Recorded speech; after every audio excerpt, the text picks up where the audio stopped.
दोस्तों, income tax appeal filing के अंदर मेजर चेंजेस आए हैं जो प्रोफेशनल को तो समझने ही चाहिए। साथ के साथ जो असेसी हैं, जो आईटी फाइल करते हैं, अगर उन्हें भगवान न करे दिक्कत आए तो ये वीडियो उनके लिए बड़ी कारगर है कि अब सीआईटी अपील फाइल करने का सिस्टम पूरी तरह चेंज हो गया है। आखिर तो देखिएगा कि फॉर्म 35 कैसे फाइल करते हैं और CIT appeal income tax assessment पूरी सीरीज है केस की। आप उसे जरूर देखिएगा, आप भी साथ में एक्सपर्ट बन जाएंगे। चलिए स्टार्ट करता हूँ। फॉर्म 35 जो रूल 45 कहता है कि कैसे आप सीआईटी अपील फाइल करते हो। कम से कम 10 गुना काम बढ़ा दिया हमारा और दिन रखें 30 अपील फाइल करने के। दोस्तों अभी क्या है, हम अपील फाइल करते हैं या तो हमारी अपील जाती है जेसीआईटी के पास, ज्वाइंट कमिश्नर इनकम टैक्स, या कमिश्नर इनकम टैक्स अपील के पास। क्या होता है, जब कभी भी आपका असेसमेंट ऑर्डर पास करता है तो इनकम टैक्स ऑफिसर पास कर सकता है, या तो इनकम टैक्स ऑफिसर ही होगा, या डिप्टी कमिश्नर हो सकता है, या असिस्टेंट कमिश्नर भी हो सकता है आई2 लेवल पे। ऑर्डर किसकी सेक्शन पास होते हैं, इस सेक्शन में ऑर्डर पास हो सकते हैं आपके। जब ऑर्डर पास हो जाता है तो क्या होता है, आपकी एडिशन होती है। यानी किसी के मान लीजिए 10 लाख रुपये कैश डिपॉजिट है और इनकम टैक्स वाला नहीं मानता कि भैया नहीं, मैंने मानना तेरी इनकम है, मैं तो इस पर टैक्स लगाऊंगा, 60% का टैक्स लगा दिया, तो वो हो गई मेरी एडिशन। फिर डिमांड निकाल देगा, साथ में पेनल्टी इनिशिएट करेगा। इसलिए जब भी पेनल्टी इनिशिएट होती है जल्दी से अपील करनी पड़ती है ताकि ये पेनल्टी होल्ड हो जाए। पेनल्टी लगती नहीं कभी शुरुआत में, बाद में लगती है। तो क्या हुआ, लेवल क्या बना, पहले आईटीओ पे, फिर हम अपील फाइल करते हैं 30 दिन में जेसीआईटी या एसीआईटी के पास, सॉरी जेसीआईटी या सीआईटी के पास, फिर जाता है आईटीटी में, फिर जाता है हाई कोर्ट, फिर जाता है सुप्रीम कोर्ट, फिर जाता है एक जना और भी सुप्रीम कोर्ट से ऊपर, बताना कौन है वो। ये हायरार्की है। अब क्या मेजर चेंजेस आए वो समझ लीजिए, और आपको जान के बड़ी हैरानी होगी दोस्तों। मुझे नहीं पता ये कौन है इंडिया के अंदर जो लॉ में बिना चेंज करे ही फॉर्म को चेंज कर दिया है। अगर मैं बात करूं तो मेरा जो फॉर्म 35 है वो रूल 45 से गवर्न है, यानी कि रूल 45 में लिखा हुआ है कि फॉर्म 35 कैसे होगा। बिना कुछ नोटिफिकेशन आए, बिना कोई सर्कुलर आए हुए, बिना किसी प्रेस रिलीज के फॉर्म 35 में चेंज कर दिए। कोई नोटिफिकेशन नहीं आई अब तक इसके लिए। और जीएसटी में भी कई बार ऐसे ही हुआ है दोस्तों, मैंने देखा है, बिना कोई नोटिफिकेशन सर्कुलर आए हुए जीएसटी जो अथॉरिटीज हैं अपनी मर्जी से ही डिटेल ऐड कर देती हैं फॉर्मों के अंदर कि हमें ये फॉर्म और दे दो, ये फॉर्म दे दो, हमें एनुअल टर्नओवर बता दो कितनी है बताओ। बिना लॉ गवर्न करे कैसे कोई चीज मांग सकते हो आप, लेकिन मांग रहे हैं, क्या करें। ये मैंने लिंक दे दिया है, ये लिंक डाल भी देना, देख भी लेना। अभी भी फॉर्म 35 में कोई भी चेंजेस नहीं करा जो मैनुअल है, सिर्फ ऑनलाइन चेंज कर दिया डायरेक्टली। चलिए पहला चेंज क्या है, आईटीआर का टाइप मांग रहे हैं और नेचर ऑफ बिजनेस मांग रहे हैं, यानी कि 1 2 3 आईटीआर जो आपने फाइल करी है, पहले नहीं मांगता था अब मांग रहा है। अब आपका नेचर ऑफ बिजनेस मांग रहा है कि आप सैलरी वाले हो या बिजनेस वाले हो। दोस्तों ये इसलिए मांग रहा है, मुझे लगता है कि दो अथॉरिटीज हैं, जेसीआईटी और सीआईटी, जो इनके पास अपील जाएंगी। ये चाहते हैं जो छोटे केस हैं वो जेसीआईटी कर दे और जो बड़े केस है वो सीआईटी कर दे। थोड़ा सा क्लासिफिकेशन चाहते हैं ये। पॉइंट नंबर 2 के अंदर ये चेंजेस हैं, 6 चेंजेस ये रहे। ये सारे के सारे आपके सर्च और सीजर से जुड़े हुए हैं। सर्च से जैसे पूछता है वो कि क्या आपकी appeal, yes yes yes, no no no, ये ऑप्शन आ रहा है, देख भी स्क्रीन पर आप। क्या आपकी अपील सर्च सर्वे से जुड़ी हुई है, यानी कि अगर आपके पास सर्च हुई है, रेड की वजह से आपका केस खुला है और आप अपील तब कर रहे हो तो आपको उसको यस करना पड़ेगा। जैसे बुटानी वाले केस में सर्च पड़ गई, ओमेक्स वाले केस में सर्च पड़ गई, आपका केस उस वजह से खुल गया तो आपको यस करना पड़ेगा, यानी कि केस की सेंसिटिविटी के हिसाब से अपील फाइल करनी है अब। दूसरा, क्या आपका कुछ मटेरियल सीज करा हुआ है, गोल्ड, किताबें, ज्वेलरी, क्या आपकी अपील उसके ऊपर है। क्या आपका ट्रांसफर प्राइसिंग इशू है, इंटरनेशनल केस में ट्रांसफर प्राइसिंग रिपोर्ट बनती है, क्या आपका उसमें कुछ एडिशन हुआ है, उसकी अपील फाइल कर रहे हो तो देखना है आपको, यानी कि यस और नो करना है बस। क्या आपका ऑर्डर टीडीएस अथॉरिटी ने पास करा है, उसका आपको यस नो करना है।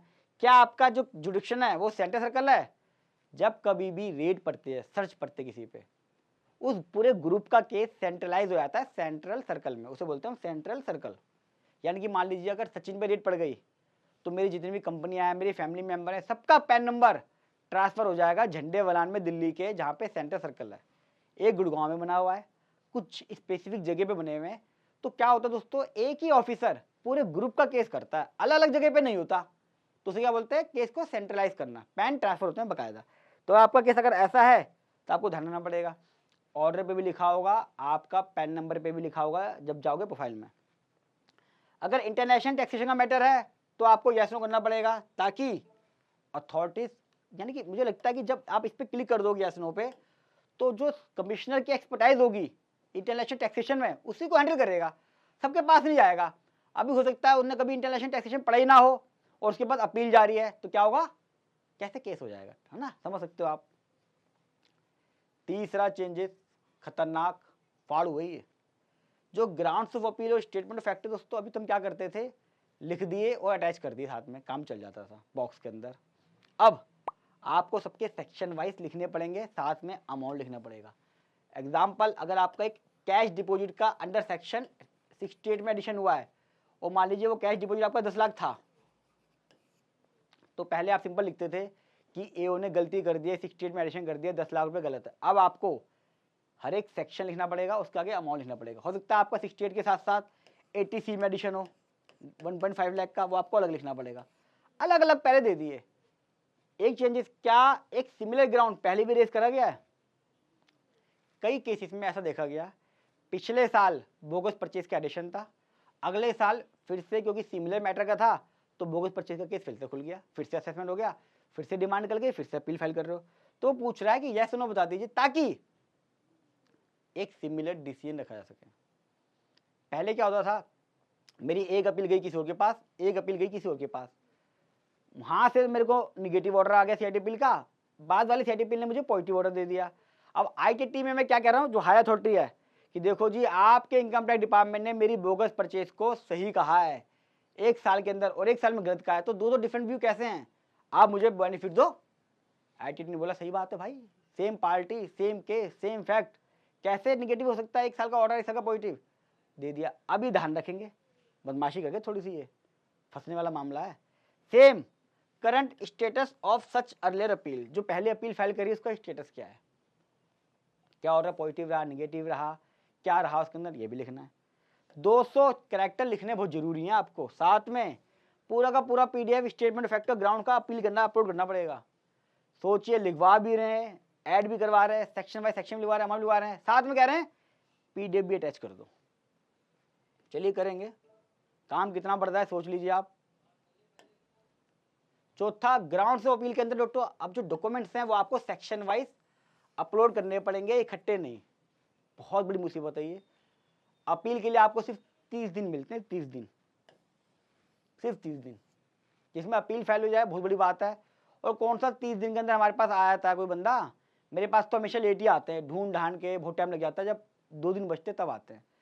अब जैसे एग्जाम्पल 68 में आपका एडिशन हुआ 10 लाख रुपए का कैश डिपॉजिट का ही, तो आपको यहाँ पर अब सेक्शन में जब ऐड कर लोगे आप, बराबर में एक टैब है, आपको उसके डॉक्यूमेंट अपलोड करने पड़ेंगे। अब डॉक्यूमेंट अपलोड क्या करोगे, ये जीएसटी की सेल क्या है, आपको तो सबमिशन बनाना पड़ जाएगा, बड़ा डिफिकल्ट है ये। आपने उल्टे से कागज अपलोड कर दिए तो रिजेक्ट कर देगा अपील। चलिए, डॉक्यूमेंट अपलोड करना कंपलसरी हो गया। आप ऑटो कैलकुलेट होंगे डिले, जो अपील की डिले थी, पहले हम मैनुअल डालते थे कि मेरे को ये डेट का ऑर्डर मिला, इस डेट का ऑर्डर पास हुआ, इतनी डिले हुई है, मैनुअल लिखते थे डेज हम, और फिर उसका रीजन लिखते थे बॉक्स में। अब क्या होगा, ऑटोमेटिक कैलकुलेट कर रहा है डिले।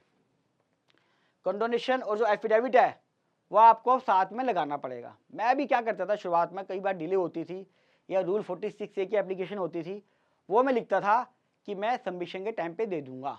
अब आपको लगाना पड़ेगा।